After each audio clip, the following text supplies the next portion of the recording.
If you were a kid back in the early 2000s, then like me, you had access to some of the best video games of all time. In my humble opinion, the period from around 1998 to 2005 represents an absolute golden age of gaming, where the only thing keeping you from stacking up a serious collection of discs and cartridges was your mother's interest in your future. But who cares about that, right? For me, every Saturday would involve a trip to my local game station, an outlet which no longer exists in the UK, having committed ritual suicide along with the rest of the British economy. I'm not bothered, like. Get the pubs open, I'll be bothered. Inside, I would spend hours browsing through the PC and PS2 games, didn't have an Xbox so no Halo for me, looking for deals and often basing my purchases not on the reviews but on how cool the boxes were. Those days are long gone. I can't remember the last time I even bought a physical copy of a game. It just doesn't make sense in the era of high-speed internet and Lord Gaben's divine creation. The age of waiting 4 days and nights like some biblical prophet just to download and patch vanilla WoW are thankfully in the past.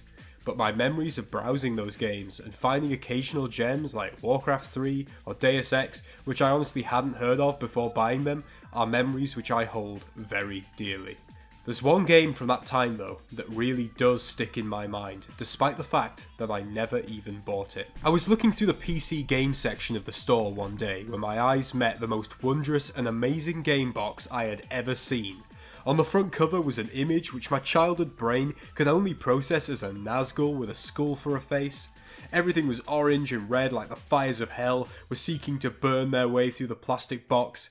It looked fucking amazing, especially for a kid growing up in the era of flame shirts, chains on your cargo pants, and hair that can only have been inspired by Sonic the fucking Hedgehog. You're a beta male, Sonic. Beneath the grinning skull, etched in fiery letters, was the title, Diablo II. Now I was a smart kid, but I was like 7 years old at the time, and I had no fucking clue what Diablo meant. I just knew that it was in a foreign language, which made it even more hardcore. I asked my mum if we could buy the game, but she took one look at the rating on the box and told me to go fuck myself.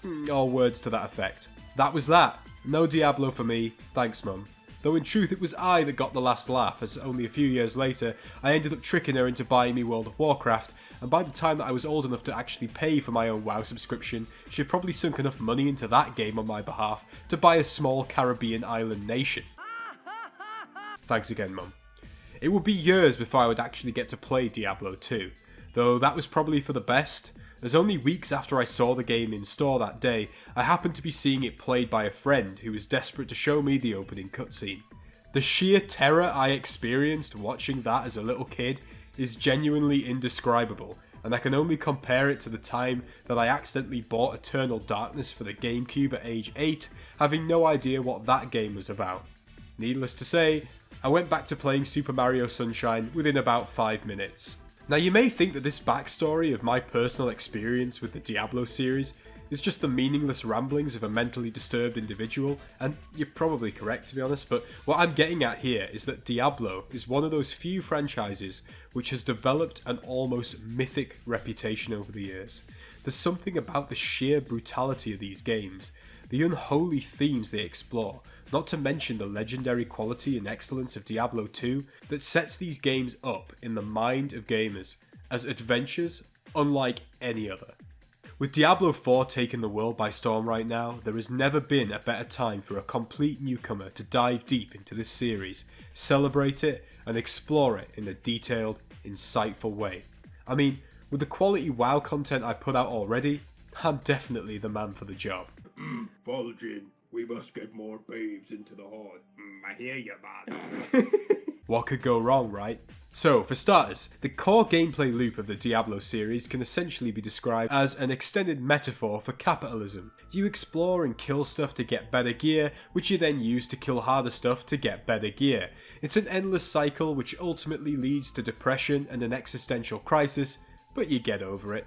Besides, whilst you're doing this, you get to fight some really cool, varied enemies with a unique visual design as disgusting as a Burger King toilet on a hot afternoon. Like many RPGs, you have a choice of classes you can play as whilst marauding your way across the world of Sanctuary, a name as ironic as a burning fire truck by the way. These classes can be customized further down the line, but in true RPG fashion, choosing your class is a big deal, and I feel like it says a lot about your personal identity as a player. Now the classes available have varied with each outing in the series, so let's focus on those you can play as in Diablo 4. You've got the Barbarian, a class designed for people who love melee combat and thought that ECW wasn't violent enough. Oh my god! Then there's the Druid, the perfect class for the sort of person who keeps a fursuit in their closet along with magic crystal love eggs and a book on psychotropic plants. You've got the Necromancer, for those of you who make your mum listen to the full Burzum discography while she's trying to drive you to school, and then there's the Sorcerer, for players who don't believe in the concept of nuclear disarmament and instead would rather obliterate all life in a 40-mile radius of their character. But ultimately, why would you play any of these classes when you could choose to play as a rogue instead? There simply is nothing better than stabbing someone in the kidney with a sharpened plastic toothbrush before then shooting them in the face with a crossbow like a fucking Uruk-hai. Rogues are where it's at. The story of the Diablo series focuses on the eternal conflict between heaven and hell, and the human world of Sanctuary, which is sandwiched between the former two like a small child squashed between two sumo wrestlers on a sweaty budget airline flying through a tornado. What the fuck? I'm not exactly sure what I was going for there, but the point is that the experience is far from comfortable. The titular villain and primary antagonist of the series, Diablo, the Lord of Terror, is one of the rulers of Hell, and his character is actually closely based on the real-life story and experiences of Activision Blizzard CEO Bobby Kotick. Along with his brothers Baal, Lord of Crabs, and Mephisto, Lord of Bullshit, Diablo is one of the prime evils, the most powerful and notorious of the 7 great evils, in turn the most powerful demons in Hell. These 3 prime evils feature across all the game installments as prominent villains. For example, you fight Diablo at the end of the first and second games, Baal in the expansion to Diablo 2, and Diablo again in number 3, though we all know that for a long time the main boss of that game was Error 37! Error 37! I keep trying to log in and I get error 37! In Diablo 4, your primary antagonist is Lilith, daughter of Mephisto, which I find kinda weird and extremely disturbing considering that Mephisto is literally non-existent from the waist down, and whilst he does have a tail, I hope to God that I am right when I say that it is not multifunctional.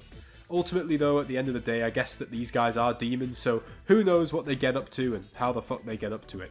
Lilith is arguably a far more interesting character than any of the prime evils, because she has a reason to be conflicted and to want more than the chaos and destruction which seems to be what her relatives wish for. Lilith's desire, fucking hell, how am I going to say Lilith 1,000 times in this video? Lilith's desire was to escape the eternal conflict between heaven and hell, and she found an unlikely ally in the form of Inarius, an angel with whom she had a son after he discovered her OnlyFans profile and started becoming obsessed with her. The union of an angel and a demon is something that had never happened before, probably because every other demon in the franchise has the beauty and desirability of an anal fistula. Breaking the cycle of the eternal conflict is at the heart of Lilith's agenda in Sanctuary, but this is not some altruistic attempt to liberate humanity. Instead, her goal is to rule over Sanctuary herself, absorbing the prime evils, taking humanity as her own, and defeating heaven in a subsequent war, making her the sole ruler of everything. But hey, at least with Lilith, you're given a choice to torture your friends and loved ones to death, rather than just being forced to do it. Sure, if you say no, you're all gonna die anyway, but it's always good PR to make your employees feel valued. This is a Blizzard game after all, right? And I think that's where I'm going to leave this for now, guys. Gotta tease it out slowly, you know? There is an absolute ton of lore and history to these games, and I am just dipping my crusty toes in the water here. Besides, I need to split the content up a bit, you know? How else am I going to afford one of those cool flame shirts, you know what I'm saying? But hey, if you like this video and you would like some more along the same line, let me know. I appreciate the feedback and I will get right on it. It's nice to look at another Blizzard IP other than Warcraft for a change. Well guys, thanks for watching, I hope you enjoyed it, and I will see you in the next one. Bye bye.